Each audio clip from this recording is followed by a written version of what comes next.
Channel cook with Srujani. ಇವತ್ತು ಪುಳಿಯೋಗರೆ ಮಾಡೋದು ಹೇಗೆ ಅಂತ ನೋಡೋಣವಾ.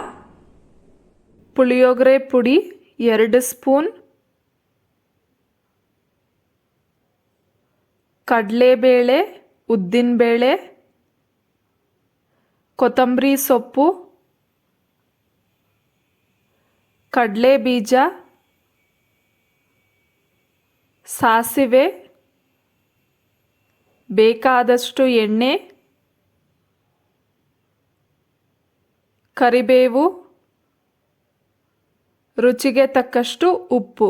ಸ್ಟವ್ ಹಚ್ಚಿ ಬಾಣಲಿ ಇಟ್ಟು ಬಾಣಲಿ ಕಾದ್ಮೇಲೆ 6 ರಿಂದ 8 ಸ್ಪೂನ್ ಎಣ್ಣೆ ಹಾಕಿ, ಎಣ್ಣೆ ಕಾದ್ಮೇಲೆ ಸಾಸಿವೆ ಹಾಕಿ, ಸಾಸಿವೆ ಸಿಡಿದ್ಮೇಲೆ ಕಡಲೆ ಬೀಜ ಹಾಕಿ, ಆಮೇಲೆ ಕಡಲೆಬೇಳೆ ಉದ್ದಿನಬೇಳೆನೂ ಸಹ ಹಾಕಿ, ನಾವು ಯಾವಾಗಲೂ ಒಗ್ಗರಣೆ ಹಾಕಬೇಕಾದ್ರೆ ಸ್ಟವ್ನ ಸಿಮ್ಮಲ್ಲಿಟ್ಟೆ ಹಾಕಬೇಕು.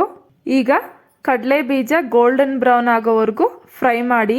ಒಂದು ವೇಳೆ ನಿಮಗೆ ಖಾರ ಜಾಸ್ತಿ ಬೇಕು ಅಂತಂದರೆ 2 ಒಣಮೆಣಸಿನ್ಕಾಯಿ ಹಾಕ್ಕೊಳ್ಳಿ.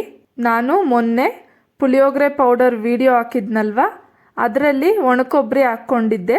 ನೀವು ಬೇಕಿದ್ರೆ ಅಲ್ಲಿ ಸ್ಕಿಪ್ ಮಾಡಿ ಇಲ್ಲಿ ಒಗ್ಗರಣೆಗೆ ಒಣಕೊಬ್ಬರಿನ ಆ್ಯಡ್ ಮಾಡ್ಕೊಬೋದು. ಈಗ ಕರಿಬೇವು ಹಾಕಿ, ಪೌಡ್ರನ್ನು ಸಹ ಎಣ್ಣೆಗೆ ಹಾಕ್ಕೊಂಬಿಡಿ. ಮಿಕ್ಸ್ ಮಾಡಿ ಸ್ಟವ್ ಆಫ್ ಮಾಡ್ಕೊಳ್ಳಿ. ನಾನು ಇನ್ನೂ 2 ಥರ ಪುಳಿಯೋಗರೆ ಗೊಜ್ಜನ್ನು ಮಾಡೋದು ಹೇಗೆ ಅಂತಂದ್ಬಿಟ್ಟು ಮುಂದಿನ ವಿಡಿಯೋಸಲ್ಲಿ ನಿಮಗೆ ತೋರಿಸ್ಕೊಡ್ತೀನಿ. ನಾನಿಲ್ಲಿ ಮೊದಲೇ ಅನ್ನ ಮಾಡಿಕೊಂಡು ತಟ್ಟೆಗಾಕಿ ಆರಿಸಿಟ್ಕೊಂಡಿದ್ದೀನಿ. ಈಗ ಅನ್ನನ ಗೊಜ್ಜಿಗಾಕಿ ಮಿಕ್ಸ್ ಮಾಡ್ಕೊಳ್ಳೋಣ. ಇದು ದಿಢೀರ್ ಪುಳಿಯೋಗರೆ, ಯಾಕಂದರೆ ಇಲ್ಲಿ ಬರೀ ನಾನು ತೋರಿಸಿರೋ ಪೌಡ್ರಲ್ಲಿ ಎಲ್ಲ ಇಂಗ್ರೀಡಿಯೆಂಟ್ಸು ಹಾಕ್ಕೊಂಡಿರೋದ್ರಿಂದ ಇಲ್ಲಿ ಜಸ್ಟ್ ಒಗ್ಗರಣೆ ಹಾಕಿ ಅನ್ನನ ಮಿಕ್ಸ್ ಮಾಡ್ತಾ ಇದ್ದೀನಿ.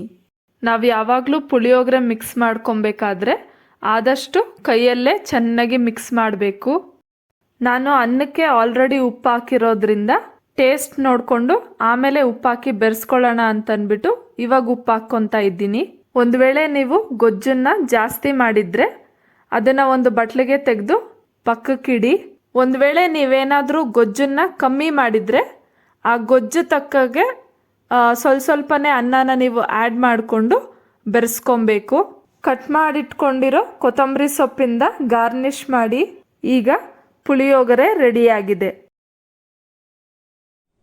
ಸೊ ನೋಡಿದ್ರಲ್ಲ ಫ್ರೆಂಡ್ಸ್, ಪುಳಿಯೋಗರೆ ಮಾಡೋದು ಹೇಗೆ ಅಂತಂದ್ಬಿಟ್ಟು ನೀವು ಒಂದ್ಸಲ ಟ್ರೈ ಮಾಡಿ ನೋಡಿ. ಹೇಗ್ ಬಂತು ಅಂತ ಕಮೆಂಟ್ ಸೆಕ್ಷನ್ ಅಲ್ಲಿ ಶೇರ್ ಮಾಡಿ. ಮತ್ತೆ ಈ ವಿಡಿಯೋ ನಿಮ್ಗೆ ಇಷ್ಟ ಆದ್ರೆ ಲೈಕ್ ಮಾಡಿ, ಶೇರ್ ಮಾಡಿ. ಪ್ಲೀಸ್ ನನ್ನ ಚಾನೆಲ್ಗೆ ಸಬ್ಸ್ಕ್ರೈಬ್ ಮಾಡಿ. ಮತ್ತೆ ನಾನು ಇನ್ನೊಂದು ರೆಸಿಪಿ ಜೊತೆ ನಿಮ್ ಮುಂದೆ ಸಿಗ್ತೀನಿ. ಅಂಟಿಲ್ ದೆನ್ ಬಾಯ್.